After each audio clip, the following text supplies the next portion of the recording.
Welcome to Lock and Load Podcast. My name is Josh, and I talk to you about Connecticut 2A issues. Welcome back to our Monday morning podcast. Today we are talking about Glock.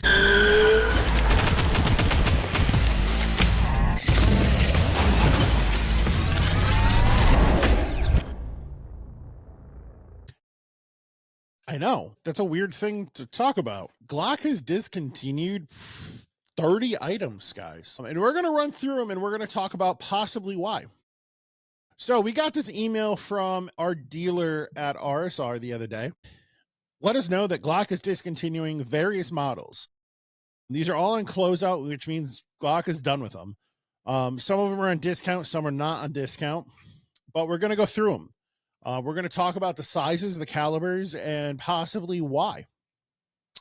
I'm going to start off with the 40 cal. So Glock 23, 22, and 27 Gen 5s are kaput.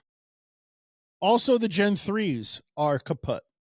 No more 40 cal Glocks in Gen 3 or Gen 5. MOS or non-MOS variants are both on there. High caps and non-high caps are both on there. So they are gone.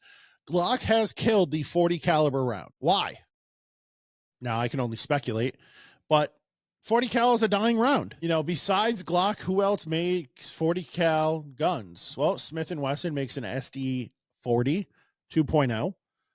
And Taurus makes a 40.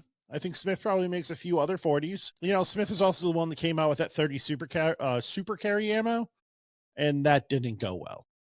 So 40 cal is dead by Glock. What else are they discontinuing? They're discontinuing the Glock 17L MOS variant. Now, there's no non-MOS variant on that. The high cap and the 10 round SKU.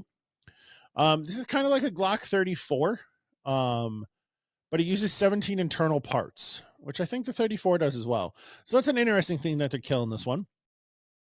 They're killing the Glock 29 Gen 5. That's a 10 mil. Glock 30 Gen 5. That's a 45. The Glock 34, the Glock 21, 29 Gen 3s.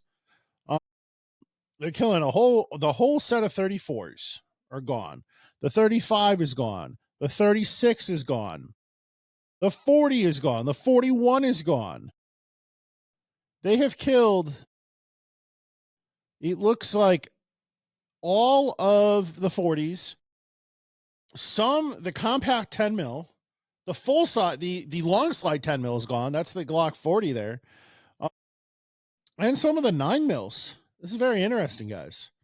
They also have killed the Glock 31, 32, and 33.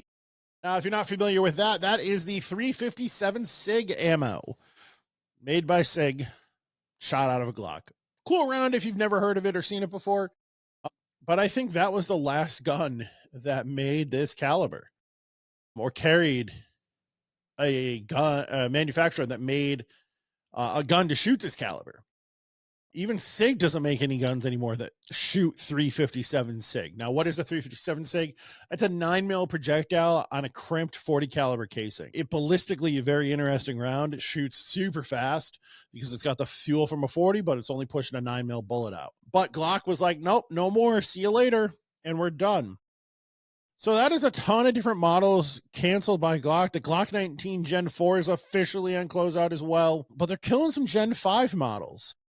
Now, why are they killing the Gen 5 models? This is a question, right? We can see why they kill some Gen 3s and some Gen 4s, but why are they killing the Gen 5s? Are we getting a Gen 6? Is that what's coming around the corner? I don't know how many times we can rework the Glock here. You know, it's kind of like reinventing the wheel. So what are they going to put in a Glock Gen 6 that's not in a 5, a 4, or a 3? I mean, I know we changed the ergonomics a little bit. We think maybe they were going to make them fully ambidextrous. They were working on that in the 5s. You know, maybe more slide cuts, maybe a Guccier version of a Glock. Also, the Aimpoint Acro COA cuts on Glock's website right now, those are being discontinued already. So if you wanted the Glock with the Aimpoint Acro red dots on them, those are going away as well.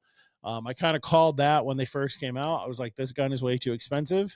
And proprietary cut on this gun is just not going to sell. So whoever came up with that idea, you didn't do that well, guys. You might be unemployed at this point. Who knows? But we will see and what happens with Glock, and we will keep you guys updated on the ongoing Glock issues and see what comes out next. I am personally hoping that the next Glock that comes out is a Glock 5.7. And I swear, Glock, if it is not named the 5.7, we're going to throw some hands, okay, with your crazy number patterns. One more thing I forgot to mention on here. There's one other one that was a big red flag on here. They are discontinuing the Glock 48 and 48 front MOS. That is very weird. So we know one of the most popular sellers are going to, at least in Connecticut here, is a Glock 4X. But a Glock 48 is a Glock 19 that got ran over by a steamroller. That's what I call it. Because when you measure it size for size, it's just a skinny Glock 19. To discontinue that model is very, very interesting. They have been hard to find for a little bit. We just got 3 of them in, so we got a little bit of an order in there. But I don't know what they're doing. I don't know if Glock knows what they're doing anymore. We're going to find out in the coming months. I'm sure something is going to get announced. Their SHOT Show announcement for 2025 obviously is not panning out since those are on discontinued as well. Other than that, guys, comment below what you think is going on with Glock. Are you a Glock fanboy or do you absolutely hate Glocks? And make sure you subscribe, hit the little notification bell, guys. And wherever you're watching, make a comment or share it. Please subscribe to our YouTube channel. My name's Josh, and we'll see you guys next time. Bye.